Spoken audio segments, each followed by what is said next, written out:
Vipi maendeleo ya Alikiba mazoezi yanasemaje? Mimi sio trainer yake. Si trainer, yeah. Lakini mara nyingi tulikuwa tunakuona uko naye sana. Sasa hivi sio trainer yake na sihitaji tena kumtrain. Kwa nini? Na sijawahi kuanza.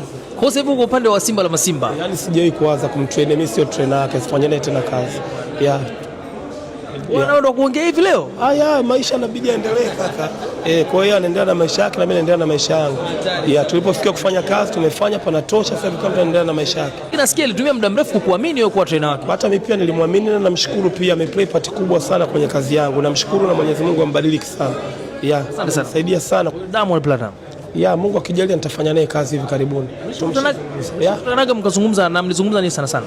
Tumeshazungumza kuhusu masuala ya fitness, lakini vile vile Simba aliniambia kwamba Denzel, naona namna ambavyo unafanya kazi yako kuweza kusaidia jamii, kugusa jamii, watu wenye changamoto za kiafya, na yeye pia ni mtu ambaye anapenda sana kugusa watu katika engo hizo, watu wenye changamoto. Kwa akaniambia Denzel, endapo atatokea mtu mwingine atahitaji msaada wa kiafya ambaye atahitaji kuchangiwa, usiache kuniambia ili na mimi pia niweze kuonyesha mchango wangu wa kimatibabu kwa huyo mtu ambaye atakuwa na changamoto za kiafya.